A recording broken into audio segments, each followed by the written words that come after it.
Years ago, I was looking at buying a rental property in the city that was divided by a highway. So the circle is where the city is. And I saw that properties in this part of the city were significantly cheaper than this part of the city. So when I was running the numbers, it made it seem like this was where I should be investing my money. But as I started to dig a little bit deeper, what I started to see is all the new businesses were coming in here, not here. Over here was a lot of vacancies. Here it was businesses coming soon. Here was new developments coming in. Here was new construction. Here was more kind of dead. And so I decided to pay a little bit extra to buy a property over here. And I'm glad I did, because over the years what I saw happen is here property values went down, rental rates went down, demand went down, and vacancy went up. Here, demand went up, prices went up, rental rates went up, and vacancy went down because people wanted to move where businesses were. And this is a key concept. Your success in real estate is going to depend on location. Every real estate investor will tell you location, location, location. And the reason why this is so important is you can change everything about a property. You can change the window, you can change the paint, you can change the landscaping, but the one thing you cannot change is the location. And so when you think about where you are investing your money, you don't want to think about where the money is today. You want to think, where's the money going to be 10 years from now? And the way you can start thinking about this is to look, where is the business moving, where is the money moving, and where are the people moving to? And the best and simplest way to do this, I'm going to save you thousands of dollars here, is to do the $5 coffee test.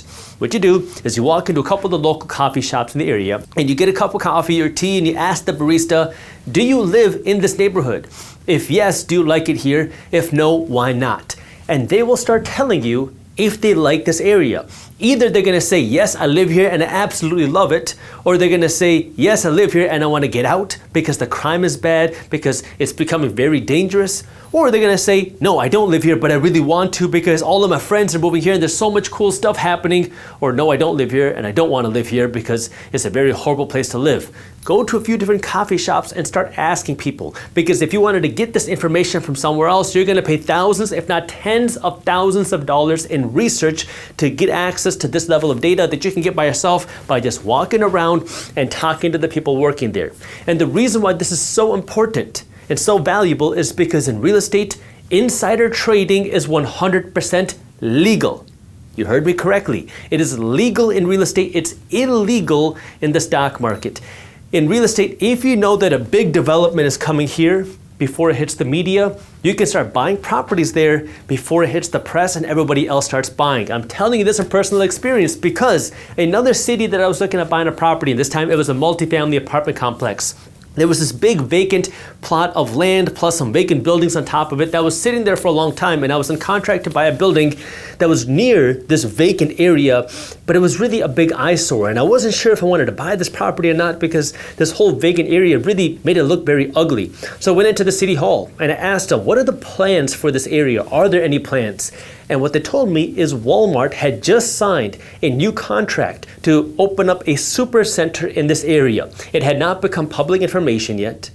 And this is something that they were going to be planning to do in the next 2 years because they had to do all this development and all this stuff. And so that gave me that green light to say, oh, there's more money coming here because if Walmart is going to invest millions of dollars into this area, other businesses are going to follow as well. And that's exactly what happened. So you want to pay attention to the location. How do you do that? Start by number one, doing the $5 coffee test.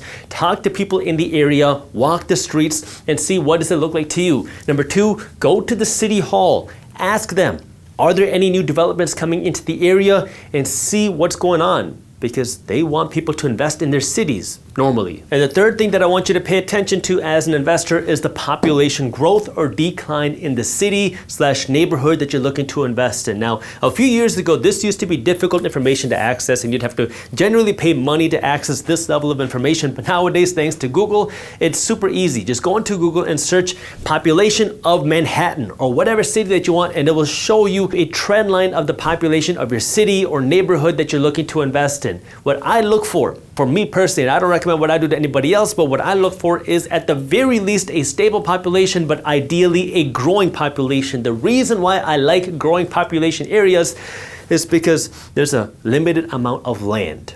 And if there's more people moving in with a limited supply of land, that increase in demand generally pushes property values up and also rental values up, which is good for me as the investor because I'm thinking about the next 10 years, not what happened in the last 10 years. So that's why I want to pay attention to the population as well. So when you put this all together, what do I like to look for? Number one is I want to walk the streets, talk to people, do the coffee test to see if people actually like the area, talk to the people there. Don't just talk to one person, talk to a few people. Actually do some work. Number two, go to the city hall, ask them about developments coming near your property because you can be in the same city, but a different part of the city will see all the growth and the other area will not. So you want to pay attention to exactly where you're buying because the neighborhood, the streets do matter. And number three, pay attention to the population because ideally you want an area where the population is growing because if the population is shrinking, there's less demand for people to buy or rent your property. If you enjoyed this clip and you want to continue your financial education journey, I have another video that I think you'll love. All you got to do is click that button right over there. And for those of you who want to stay up to date on the top finance and business news, you can join Market Briefs, my free financial newsletter, by clicking that button below. Thank you for watching, and I'll see you in the next one.